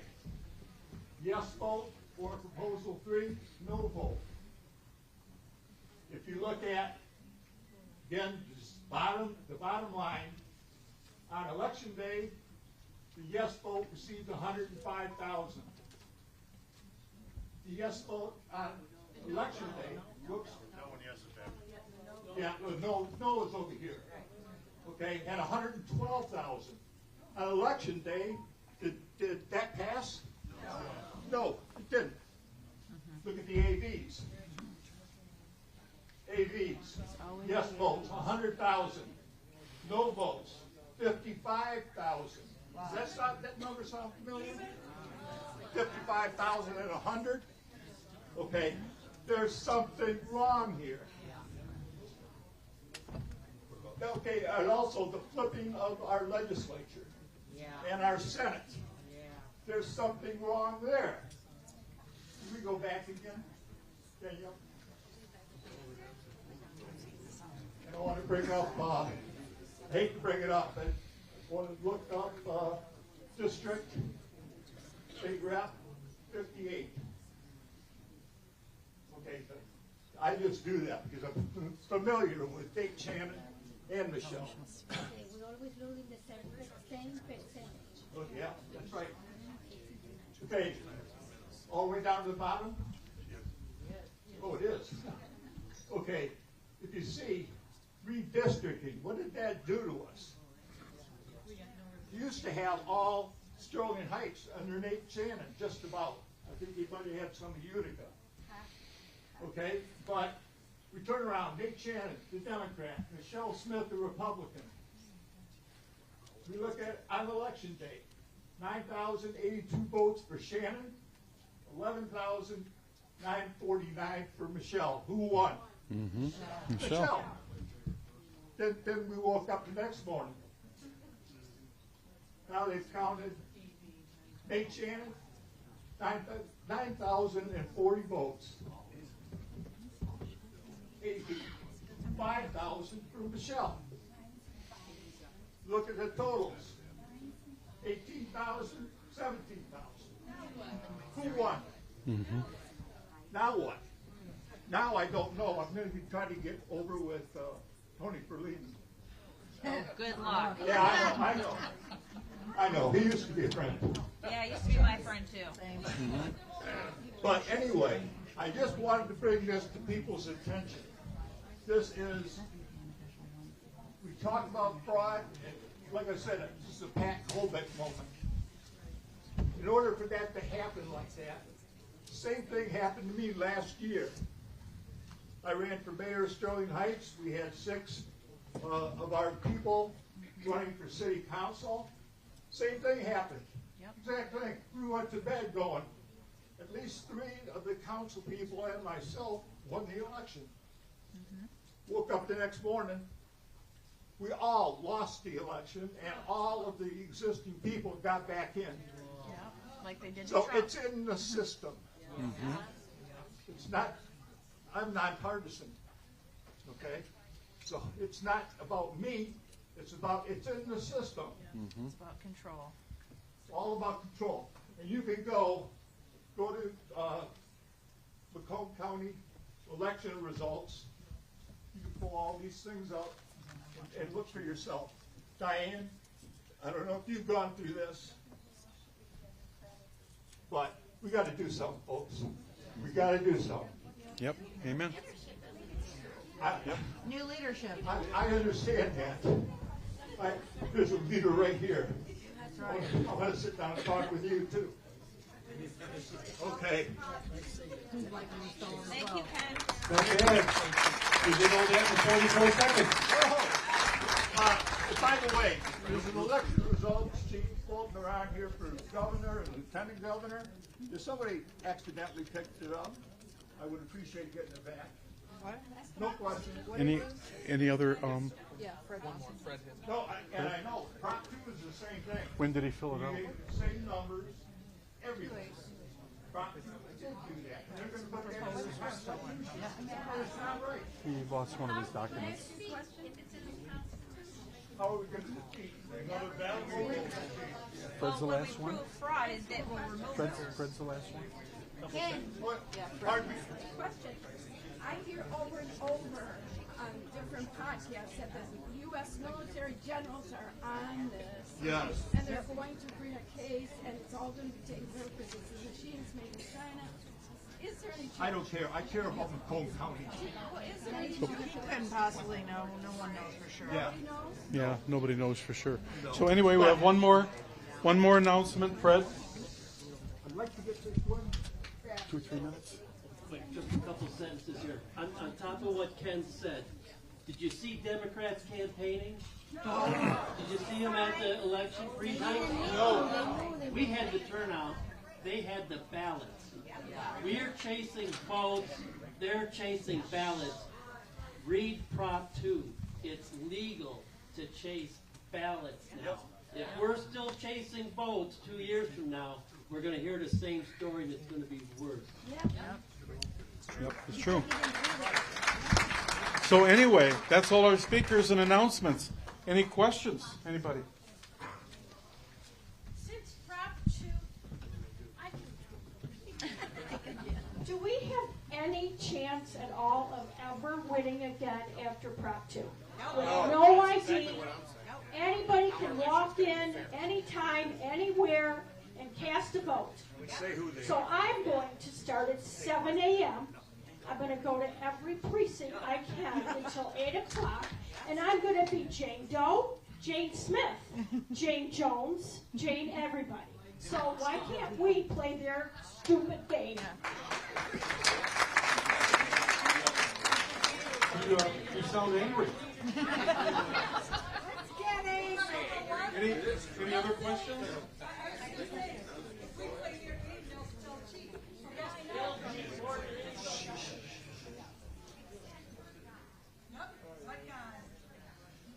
Okay, so does the law change during elections? Does the law stand for the election? Whatever the current election law is that what stands on election day? I would think so. Okay, so is it constitutional or unconstitutional to allow this Prop 2? Is it against our Constitution? It's repugnant to the Constitution in theory, but they don't care. So how is that legal and binding? Good question. Okay, so I know now I'm not a lawyer, and neither are. We're a constitutional republic. Right. And the fact is, I don't care what any lawyer says, I don't care what any dang judge says. 2 and 3 were unconstitutional on their face. Before The they were even Constitution of voted the on. United States was written for you and me. It went before 13 colonies, and the people voted on the Constitution. If you read it, it says, "We the people of the United States." We read the Constitution. Amazing thing. They could all read it and understand it, and they all voted on it. It's our Constitution. And these corrupt courts and these lawyers who are officers of the court, and they fool around with all the language of this and that. You and I have the right to say, this is unconstitutional, and it is. The slaughter of children is unconstitutional. We all know about DNA. We all know that a mother carrying a child falls down the steps and loses a child. That child will never be reproduced, ever. Scientific fact. That individual will never be reproduced. And here, for decades and decades, we've allowed corrupt judges, corrupt lawyers, corrupt politicians allow this to go on. And now we have a very unconstitutional thing that was passed. Where was our Supreme Court? That never should have made the ballot, ever. The same thing with the election thing. Unconstitutional, number 2. Unconstitutional on its face.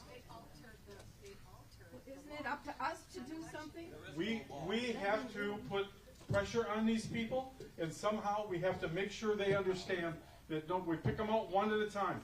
It's like these companies. You hear people, oh, let's boycott these 6 companies. No, you boycott one. You put them right out of business. Take them to court. Okay, then you go to the next one. So we got to pick a judge, a corrupt one, and we got to get them out of there no matter what it takes. That's the project this year. Get rid of that creep. Ladies and gentlemen, the Constitution's ours. It's not theirs. Yes. Their job is to interpret it and defend it. They take the oath, I will defend the Constitution of the United States, and then they... I was going to say something bad that they do on it. But anyway, they do. They poop on it. They could care less, and yet we're paying them. But you're right, Sandy. This stuff is so corrupt that it's enough to make you sick. But our current election law today is what is the law, not that part, that thing we just passed. Although now I'm not sure when it takes effect. I'm sure there's a date 45 days. where it takes effect. But anyway, no, the Constitution makes me bitter as hell. It's a wonderful document. No one pays attention to it. Our local elected officials, none of them got a clue. They don't even look at it. Mark, you got questions down over I'm there. sorry, question?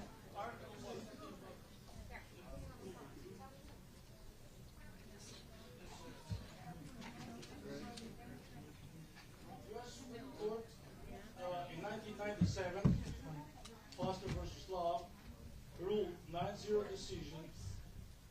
The election day means election day. Ballot counting starts at midnight. That's when it's over. So the proposal number 2 is unconstitutional, and by the United States Constitution, any law it's passed by anybody, by the Senate, by the Congress, is null and void.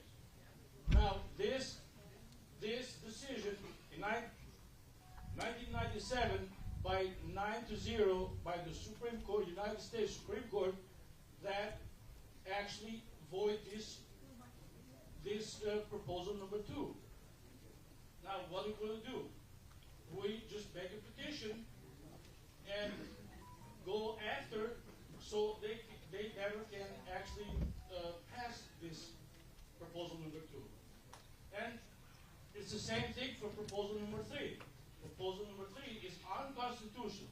The United States Constitution states very clear for everybody, even for second graders, to know every law being passed by Senate, by anybody, by the judge. There's so many corrupt judges out here, you know, it's parties of judges, it's unbelievable. You know, I told the judge, the circuit court judge, I told him, man, I actually stated the Constitution, and I told him, you come to court unprepared. You come to court, you don't know what you're ruling. So he make me a contempt to the court. I said, fine, you know, you make me a contempt to the court because you are not qualified to be on the bench. So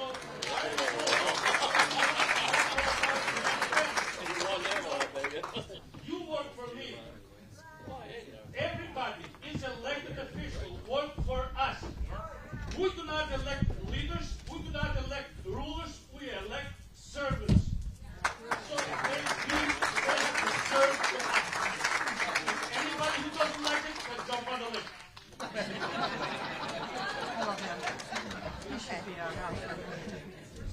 So we elect only public servants.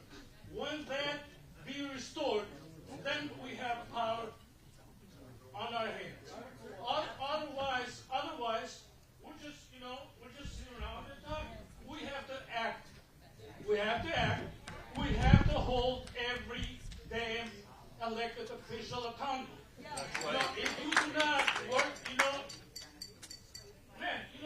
go at every meeting, send them an email, call them. I call them, and I call them, I talk to them, and they know it. They know it. They don't want to talk to me because they know I ask them questions they don't like. We do not work for lobbyists and mobs. We do not have a rule of law. We have a rule of law. In the United States of America, that's what it stands for. And that's why I came here. I'm a political refugee. So I did politics back home. That's why I'm here, because I was persecuted there. So I was persecuted, I was beaten up, and I explained everything to the judge, to the federal judge. And I have asylum, I have a protection from tortures, and I have withhold from protection from removal of the United States. All right, thank you, Giovanni. Thank you. And the only reason I'm here is because of that Constitution. Because the freedom, the American people stand for the freedom. And for freedom of all the world. Now, what happened? What happened? We're going to just give up to those lobbyists and mobs? No. We're not. We're going to fight and we're going to win.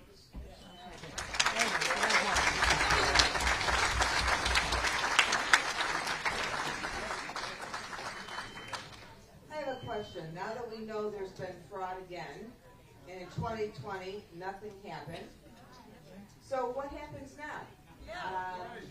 What do we do? Is there a revolution we finally start?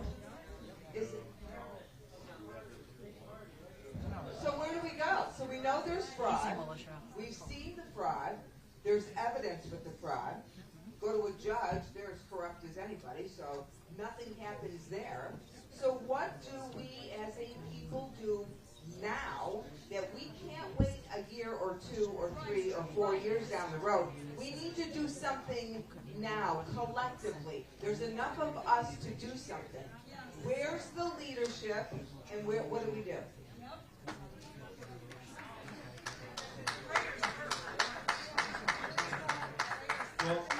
Well, what Giovanni said is true. Even our election we just had is illegal. Absentee voting is illegal. Why do we do it? So many of us do absentee voting that gives them the opportunity to cheat. If there was only, in Macomb County, instead of 100,000, if there was only 75 people did it, what could they do with that?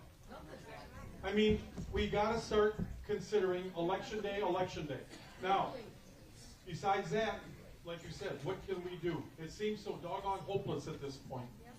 But one thing we can do, we have things in front of us. We have to remove all the leadership of the state party in Michigan. That's one thing. We have to create In February, delegates vote on state party. We got a platform. We have to put it back where it was. Get rid of these leftist socialists that have been elected pretending they're Republicans, like Shirky. That guy's nowhere near a Republican. To call him a rhino is a blessing. I mean, these guys are terrible. So I know we don't have a lot of time, but we've got to start there because it's available. We've got to make sure that these district chairs all go, every one of them goes. We got a couple of temporary ones in Macomb County, and they're no dang good, either one of them. We got to find good people for district chair. I'm sorry. Question? But I'm stuck too. I understand how you feel. We got to find avenues to get.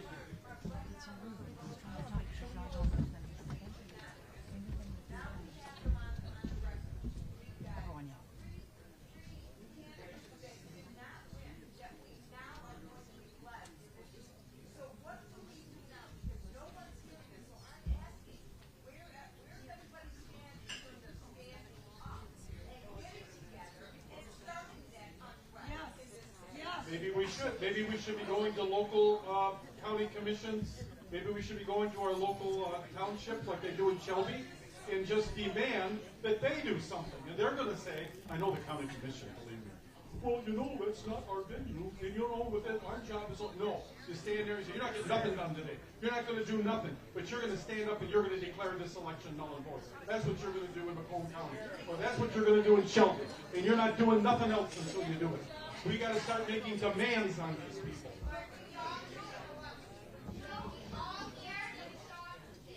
Yeah.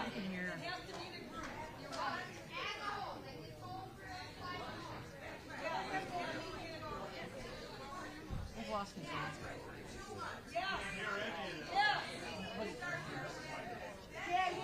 Can't hear it out there. Yeah, maybe county commission or something. That'd be a good idea, maybe. Okay, we have to think about all these things, because that's, you know, if we don't pack that town, 300 people. Yeah, I'm sorry. Any other questions? Just a second. Yeah, he had his hand up for quite a while. Can you people hear us? We have to be careful how we use the microphone, right? I just have to ask, as a matter of law, for the abortion proposition, how would this be constitutional? Because the way that I've read it, it'd be void for vagueness under prevailing constitutional law. Furthermore, now that there is evidence of fraud and that it has been considered an effort, at what point do we consider accusations for high treason? Absolutely is high treason. So maybe that's what we should be saying at county commission. You people are traitors if you don't stand up right now and say this election is corrupt. We don't accept this election, it is corrupt. We want it investigated. Maybe we should do that. I will say under the Michigan compiled laws, I don't know the exact statute, but I've read it before. Treason is a 10-year sentence in state prison. And at the federal level, it's capital punishment. And so if any of us did any of that here, if any of us, we would be dancing from the end of a rope. Make no mistake. So why are these people immune to such? I believe that's a plan of theirs. That's why the Department of Justice says that moms are what? Domestic terrorists. Terrorists. Moms are terrorists. This is all planting seeds for the future.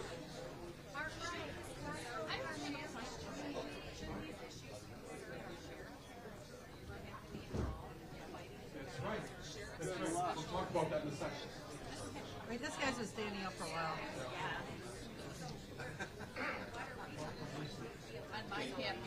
All right, I want to talk about the proposals, the ballot proposals that, that got passed. Now, I went to an event, where Pat Colbeck was talking, and this was back before those ballot proposals even, got on the ballot. And I asked him, okay, well, what if the worst case scenario happened? And he got on the ballot, and it did. And I said, well, then what happens if it actually passes? Now we're here. So I asked him, what can we do now? And he says, really not very much. That was basically we're kind of toast. But my question is, since this was put on as a ballot proposal, can we overwrite that as a ballot proposal and send that and overwrite the Constitution, that part of the Constitution? Or is there another way through the legislature for them to change that? Do you know what I understand? Besides, doing a ballot proposal? There are avenues of changing the Constitution. Our legislature's a bunch of deadbeats are not going to do a damn thing. So until we can start changing them out, they're useless. They're all bought. They're terrible. And that's So why I'm asking. we can do a ballot proposal. But look what happened last summer. In our office, we were a hub for how many ballot proposals? Oh, probably how at least many 20. conservative ballot proposals were there? And we collected, I say we collected, you guys collected. We were a hub. The office was a hub. People would give us empty ones and come pick up the full ones all the time, over and over and over, thousands of ballots. None of them got on the ballot, did they? Not one conservative one with all the work, all the effort, all the signatures, not one got on the ballot. Where'd these three come from? I was never confronted by anybody, hey, would you want to sign this thing? No, never. Where'd they come from? Where's the Supreme Court? So I like what she's saying. We have got to get more vocal. We got to get more like these filthy communist creeps that are taking over our country. So maybe we should plan this. After we get past this convention, maybe we should start thinking about what can we do to put pressure on elected officials. I don't care if it's your job, a county commissioner. Well, what do we got to do about elections? I don't care. Defund the clerk. Yes, Stand right. up and declare the election is corrupt. Declare it. We begged Tony Perlini. That's Lisa. Yeah. Lisa was a good friend of Tony. We We begged Tony Perlini. He was a brand new clerk. He was not a clerk at the 2020 election. He got elected. By the way, everybody told us that we'd never get him elected, but we did. But anyway, so we begged him, Tony, all you got to do is what I can do as a citizen. You're a clerk of an important county. You stand up and you say this. Imagine, you're a new clerk, right? You stand up and you say, look, what do you call it, news conference? I'm calling upon our state government, our governor, and everybody else to do a forensic audit of our election. I was just elected. I was not here. And personally, I've been looking into things, which you claim to do. I've been looking into things on my own, and I don't really see a problem. However, my citizens that I represent are hounding me all the time. And I think that we should prove to them that our elections are fine and have a complete forensic audit. By the company that made the What's so hard about that? And that damn coward wouldn't do a damn thing. Nothing. He told us personally, because we knew him. He's afraid. He said Trump won. He told Lisa and I personally that he knows Trump won. Just like we all know Trump won. That's what we elect, is these damn politicians. The problem is he's a lifetime politician. He was in the House, he was in this, he was in that. He worked for Candace Miller. You know, you get a retirement check.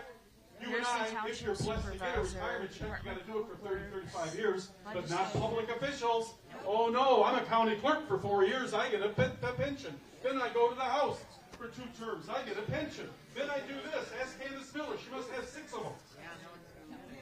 While you and I are struggling paying their taxes. So these people better start doing the job, because we're going to find a new clerk. That's right. Somewhere, one of you, if Tony Perlini can be a clerk, anybody in here, we could fill everybody's name in a hat, draw one out, and get a clerk.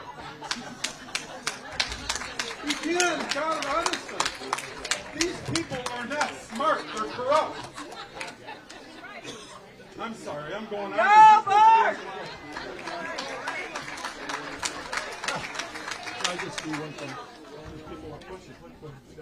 That's what I'm doing.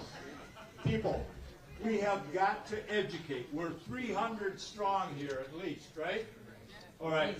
The people on the other side of that wall going out on the Van Dyke here, they don't know what we're talking about. The most important thing that we can do as a party is to educate the public. Everything that we do is called educate the public. Okay? The churches have done great jobs in putting together items for their congregations, okay? But we have to do this. We have to do this. We have to educate. And we also have to demand transparency from every part of our government. Every part, not just Lansing, but our municipalities. We need to demand transparency. We want to know what they're doing. Thank you. That's right. Wait a minute, wait, Mark. So now, also, Wait 1 second. Everybody's screaming back there. You're talking about education? Yes. Educating the public? We've been doing that. We've done it and done it and done it. And guess what? Nothing happens because we have a corrupt system. We have a corrupt voting system. And it doesn't matter. But the don't fraud give is up. there. We tried to do it is not a statement. We tried it before. We've done it. Yeah. What I'm trying to tell you is, you can't give up. Okay? We're not giving up. We're going to have, we need an unrest in this country. I wasn't yelling at you. Unrest. I wasn't yelling at you. I'm not yelling. I'm very passionate. I'm not yelling.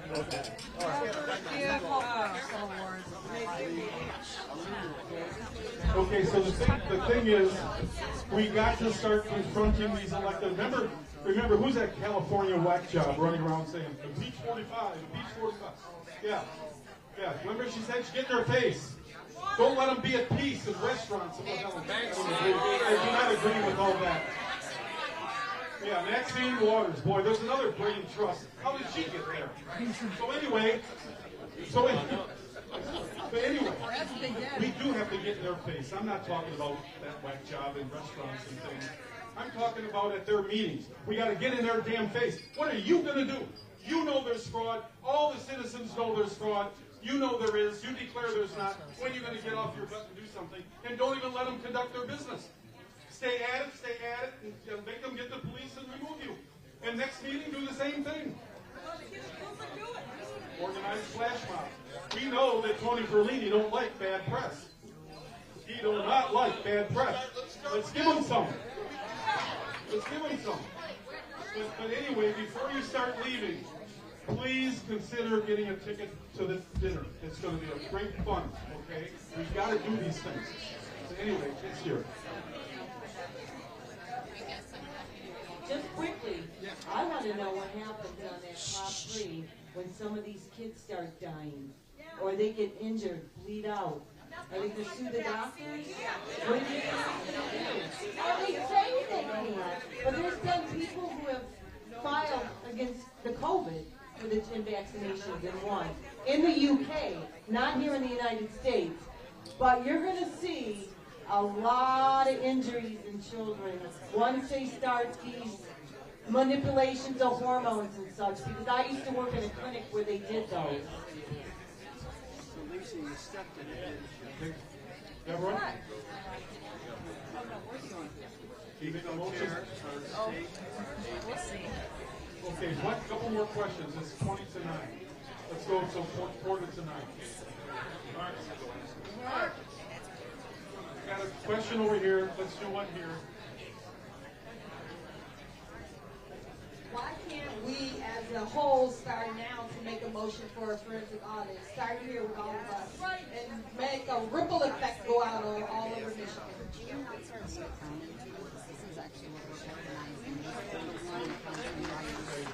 So, there's a suggestion here, but during the official meeting, but we went through this. I got another question over here. Mark. She announced a We the County meeting. Terry has a question. All right, I'll take 2 seconds. Hey guys, I'm just going to take 2 seconds of your time. So I chair the We the County chapter of Macomb, not St. Clair, Macomb. And this is actually what we're organizing, is trying to get people to show up at city clerk, county commissioner meetings. Our next meeting is at Metro Church of Christ on Dodge Park, November 21st at 7 o'clock. We need people, like you guys are saying, you got to show up as a group. You know, we get 10, 20 people once in a while to come to our meetings. You get 100 people to show up to. I worked at a Warren precinct where a lot of fraud went on. You show up to a Warren city clerk, city council meeting, 200 people strong, you'll get hurt. But you got to show up. So November 21st, if anyone wants to detail, you can see me. And also make sure we have that information. We'll put it on our newsletter. I emailed it already. Okay, just one question. One more question, then Debbie, and then maybe we should call it a day. Actually, I want to make a statement. I wanted to answer the question, but everybody was frustrated about what we can do. First of all, we got to get involved with our local politics, correct? We need our sheriffs to step up. We need our chief of police to step up. We need election integrity units. We need somebody looking into crime. If nobody's looking into these crimes, nobody's going to be prosecuted, or evidence is going to be gathered, and nobody's going to be prosecuted. So we need to do that. We need to also take action at our on election day at our ballot boxes, going prior to election to look at verifying our signatures. The Democrats do it all the time. Republicans, they don't do it. We need election integrity units in our police and our county law enforcement. We also need our prosecutors. If you remember, Pete Lucido ran on that. He was going to have a political corruption unit, correct? Well, I'm waiting to see that, and I love Pete, and I hope he's got it in the works. But there's no other way to do that unless somebody's looking at it. If we're not being looked at, nothing's going to change. But each and every one of us can do that by looking at it and being our eyes and ears. Go to law enforcement. And nothing more important than that sheriff's office. That's the most powerful position in your county. He can make a difference. He can have these units there to take care of it.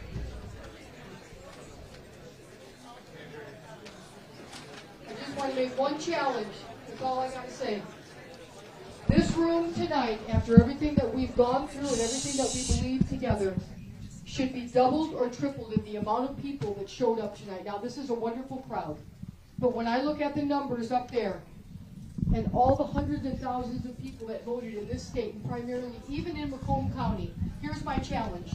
That at the next Macomb County Board meeting, 1 month from tonight, the second Thursday of the month, that every person in this room, and married couples you don't get to count as one, every single person in this room, the challenge is to bring one person next month. That's your challenge. Who's with me? Let me see a hand. One person that you bring next month. Oh, great, there's no meeting next month. Let me recant. Let's start with the Christmas party on December 8th, getting our tickets. But by the first of the year, in that meeting, every person bring one individual, and let's see how we fill this room. Then we can begin to educate. Right.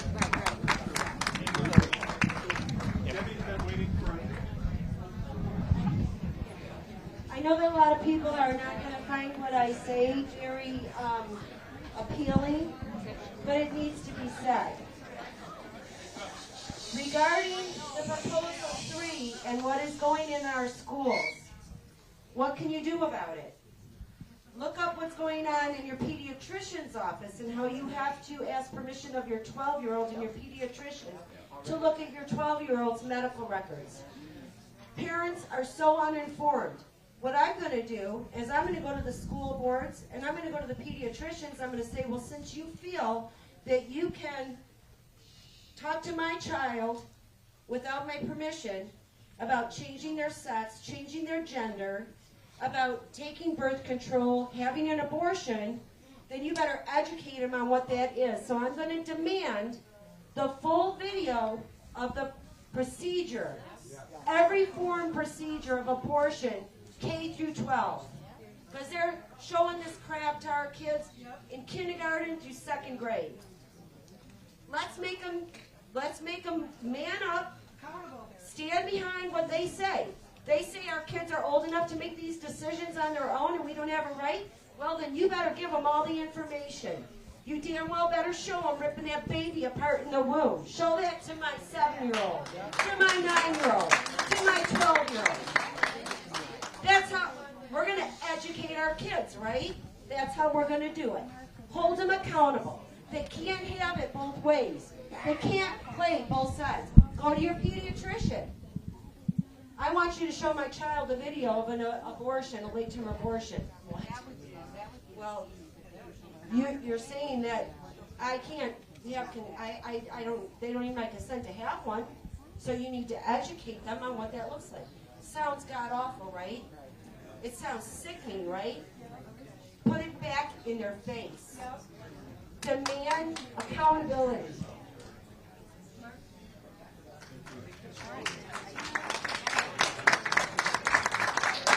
I know you usually begin with prayer and go in with prayer, but this is so heavy on my heart.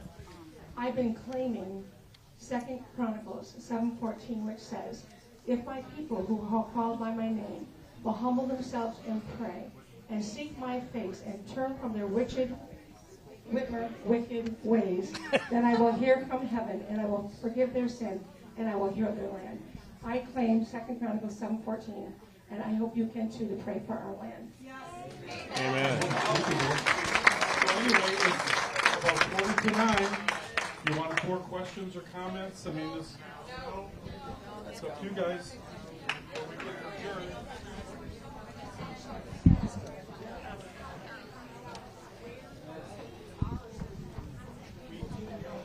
We can go right on the clerk's website. You can stop in the office. I can show you how. It's very simple.